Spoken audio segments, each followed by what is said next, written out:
भारत एक ऐसा देश जहां कई धर्म, पंथ और परंपराएं सदियों से एक ही छत के नीचे सांस ले रही हैं और फल फूल रही हैं। इसी विविधता ने जन्म दिया है अनगिनत त्योहारों और अनुष्ठानों को।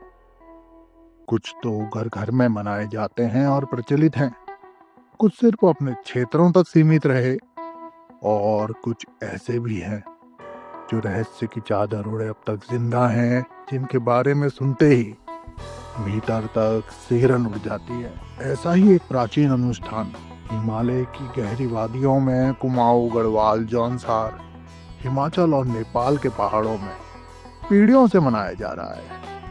कहते हैं इसकी शुरुआत होते ही रात खामोशी में बदल जाती है।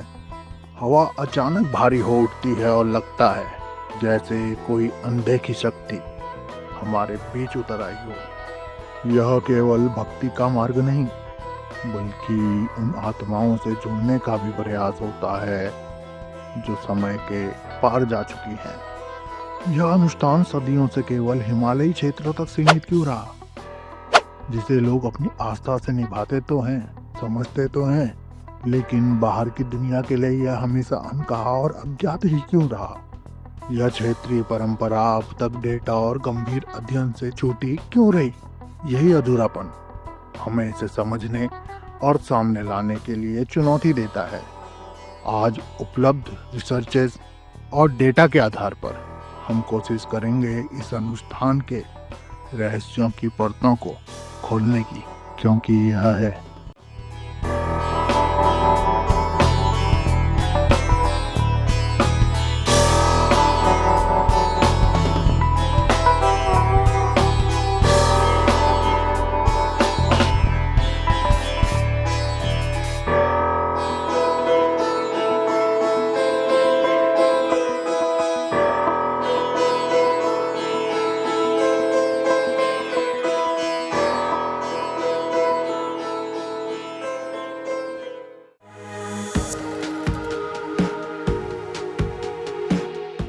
नमस्कार, मैं कुणाल। दीपावली रोशनी का त्योहार जिसमें सारा देश अंधकार को मिटाकर नई रोशनी के साथ नव आरंभ करता है। उसी शुभ अवसर पर मैं भी शुरुआत कर रहा हूँ एक नई यात्रा की श्रृंखला नैरेटिव अनचार्टेड के साथ। नैरेटिव अनचार्टेड श्रृंखला में हम रिसर्च स्टडीज और उपलब्ध डेटा की एनालिसिस करते हुए खोलने का प्रयास करेंगे उन परतों को जो अनकहे रहस्यों की गहराई में, डेटा की बाढ़ में, आपाधापी के शोर में कहीं मौन होकर खोसी गई हैं। आज नैरेटिव अनचार्टेड के रहस्यमयी पहले एपिसोड में चलेंगे उत्तराखंड की वादियों में और बात करेंगे वहाँ होने वाले एक प्राचीन अनुष्ठान जागर की, जहाँ कहते हैं कि देवता खुद मनुष्य के शरीर में उतर आते हैं। पर क्या सचमुच देवता उतर आते हैं या यह केवल आस्था का नशा, सामूहिक सम्मोहन का खेल है। जब विज्ञान हर रहस्य सुलझाने का दावा कर रहा है, तो क्या जागर वैज्ञानिक रूप से असंभव चमत्कार है या सदियों पुराना अनुभव जो हमें हमारे पूर्वजों और देवता से जोड़ता है। दोनों पक्ष मौजूद हैं।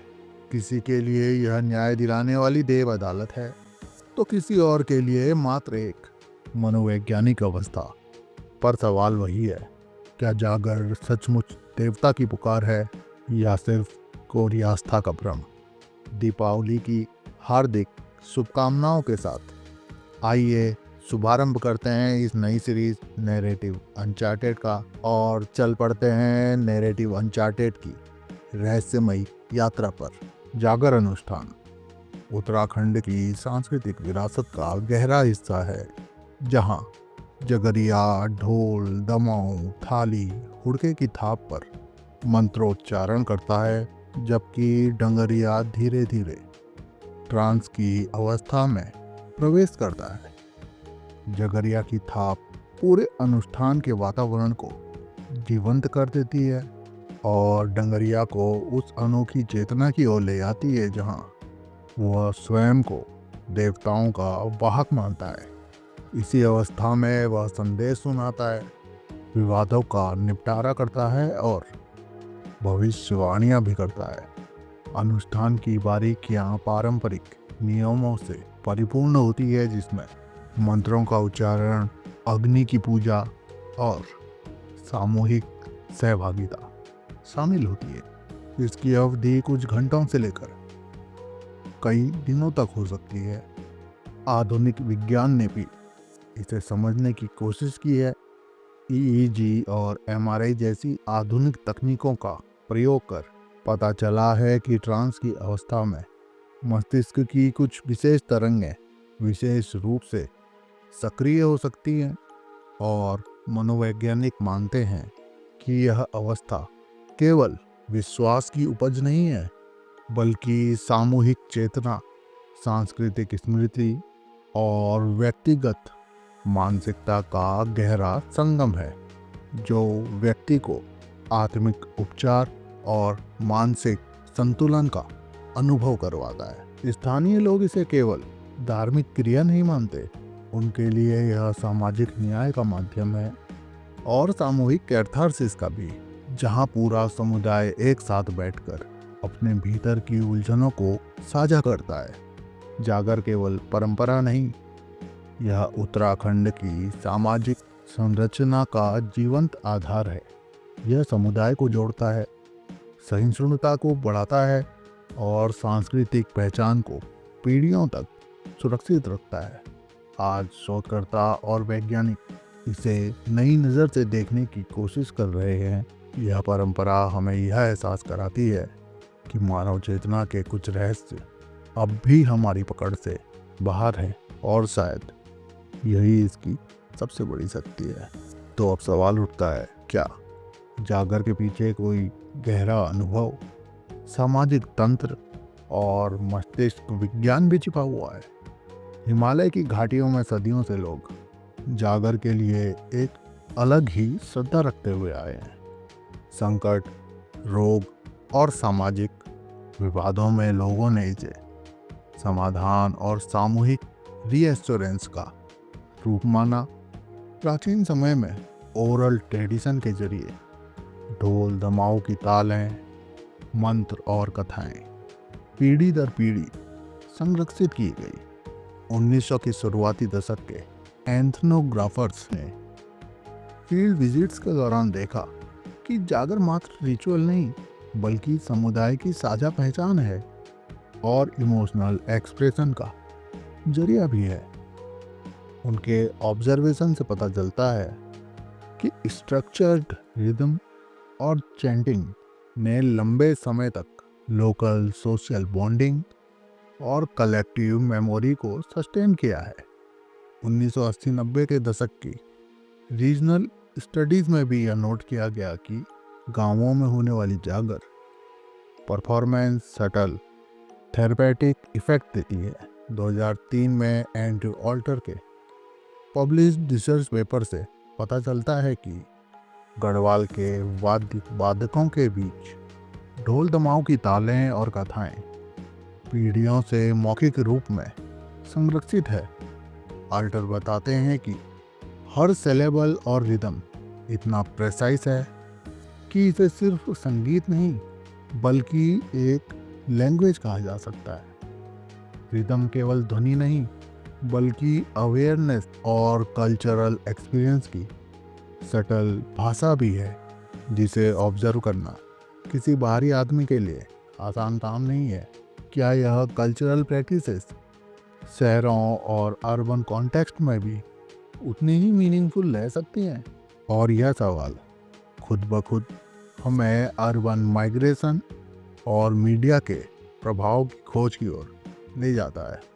2011 और 2017 में स्टीफन फ्योल ने यूनिवर्सिटी ऑफ सिनसिनाटी से पब्लिश्ड अपने एक रिसर्च पेपर में दिखाया कि रिकॉर्डिंग और रेडियो ने फोक रिचुअल्स जैसे जागर को शहरों में भी जीवित रखा है। शहरों में काम करने वाले पहाड़ी जागर सुनकर अपने को अपने गांवों में लौटा हुआ महसूस करते हैं, जिससे पता चलता है कि जागर केवल पहाड़ी क्षेत्रों तक सीमित नहीं रहा, बल्कि अपनी रिदम, चैंटिंग और शेयर्ड मेमोरी से भी अर्बन लाइफ से जुड़ा हुआ है। गांवों से दूर रहकर शहरों में अपने मोबाइल पर या रिकॉर्डिंग में जागर को जब सुनते हैं तो उन्हें एक इमोशनल रिलीफ और कनेक्टेडनेस अनुभव होता है। लेकिन यह अनुभव सिर्फ नॉस्टैल्जिया नहीं हो सकता। यह स्टडी बताती है कि रिदम और कम्युनल पार्टिसिपेशन आज भी लोगों के मेंटल और इमोशनल स्टेट्स को शेप कर सकता है। शायद यही क्यूरियोसिटी आगे की फील्ड स्टडीज को जन्म देती हैं। 2019 में पब्लिश्ड अपने पेपर में डॉक्टर सची नेगी ने पौड़ी के नेरुल गांव में 5 दिन का जागर अनुष्ठान एनालाइज किया और उन्होंने देखा कि जागर केवल एक रिलीजियस रिचुअल नहीं है, बल्कि यह एक प्रकार का इमोशनल डिस्कोर्स है, यानी भावनाओं की वह कथा जिसमें ढोल, मंत्र और सामूहिक भागीदारी लोगों को इनर कैथेरसिस देती है। डॉक्टर नेगी ने 2017 में पद्मश्री सम्मानित जागर गायिका श्रीमती बसंती देवी से भी बातचीत की, जिसमें उन्होंने बताया कि जागर ने उन्हें पर्सनल और सोशल प्रॉब्लम्स के दौरान शांति और आराम दिया। उनकी स्टडी यह भी बताती है कि जागर रिदम, मंत्रा और कम्युनिटी बॉन्डिंग के जरिए लोगों के मेंटल और इमोशनल स्टेट्स पर गहरा असर डालता है। इसे देखकर लगता है कि यह अनुष्ठान केवल एक फोकलोर नहीं है, बल्कि आज भी मीनिंगफुल और थेरेपेटिक अनुभव दे रहा है। तो साफ है, जागर में रिदम, कलेक्टिव पार्टिसिपेशन और कथाएं एक साथ मिलकर काम करती हैं। 2003 से 2019 तक की रिसर्चेज में रिसर्चर्स ने अलग अलग स्तर पर काम किया और उनकी स्टडी से साबित होता है कि जागर केवल एक पुरानी परंपरा नहीं है, बल्कि आज भी लोगों के लिए अनुभव और रिलीफ का सोर्स है। और अब सवाल यही बचता है कि क्या हम जागर को एक फोकलोर मानकर भूल जाएंगे या इसे साइंस और कल्चर दोनों नज़रियों से मॉडर्न मेंटल हेल्थ प्रैक्टिसेज में भी शामिल करेंगे। शायद इसका जवाब खोजने की यात्रा उतनी ही फैसिनेटिंग है जितना कि इस प्राचीन अनुष्ठान को समझने का अनुभव करना। जागर की परंपरा अपनी गहराई और महत्व के बावजूद आज कई चुनौतियों का सामना कर रही है। आधुनिकता, तेजी से बदलती जीवन शैली और युवा पीढ़ी की बदलती सोच इस अनुष्ठान के अस्तित्व को खतरे में डाल रही है। लेकिन इसके संरक्षण के लिए विभिन्न सांस्कृतिक संस्थान, संगठन, स्थानीय समुदाय और युवा सक्रिय हो रहे हैं। शोधकर्ता और सामाजिक कार्यकर्ता जागर की विरासत का दस्तावेजीकरण कर रहे हैं ताकि आने वाली पीढ़ियां इसे जान सकें और समझ सकें। जब तक हम इसे सिर्फ मनोरंजन नहीं बल्कि हमारी सांस्कृतिक आत्मा मानकर समझेंगे, जागर की गूंज कभी भी कम नहीं होगी। यह वह धरोहर है जो हमें हमारी मिट्टी से जोड़ती है। इसलिए जागर को समझें, जो एक तान, एक ताल, एक पूरी पीढ़ी की पहचान है। यह उत्तराखंड की वादियों से उठी वह पुकार है जो हमारे विश्वास, हमारी संस्कृति और मानव चेतना के गहरे पहलुओं को छूती है। यह सिर्फ एक अनुष्ठान ही नहीं, बल्कि हमारी संस्कृति की वह धड़कन है जिसमें देवता, आस्था और मानव चेतना तीनों का मेल है। विज्ञान मानता है कि इसे समझने की अपनी सीमाएं हैं, पर आस्था ने दिखाया कि हर रहस्य में एक सत्य छिपा होता है जो याद दिलाता है कि हमारे भीतर विश्वास, अनुभूति और समझ का एक अनूठा संगम है जो हमें हमारी जड़ों से जोड़ता है। आइए हम इस सांस्कृतिक विरासत को समझें, इसका सम्मान करें और इसे आने वाली पीढ़ियों को सौंपने का दृढ़ संकल्प लें। स्क्रीन पर सभी सोशल मीडिया लिंक आ रहे होंगे, ईमेल आईडी भी आ रही होगी। अगर कुछ कहना चाहते हैं, मुझसे जुड़ना चाहते हैं तो मुझे कमेंट कर सकते हैं या इन लिंक पर मैसेज भी कर सकते हैं। वीडियो कैसा लगा कमेंट करके ज़रूर बताइएगा। वीडियो से कुछ भी नया जानने को सीखने को मिला तो प्लीज़ इस चैनल को सब्सक्राइब कीजिएगा, लाइक करना बिल्कुल भी मत भूलिएगा और कमेंट करके ज़रूर बताना कि कैसा लगा। आज के एपिसोड में इतना ही। अब मिलते हैं अगले एपिसोड में, जहां चलेंगे एक और अनकही रहस्यमयी कहानी की पड़ताल पर, नैरेटिव अनचार्टेड के साथ। तब तक के लिए खुश रहिए, स्वस्थ रहिए। नमस्कार, जय हिंद, जय भारत।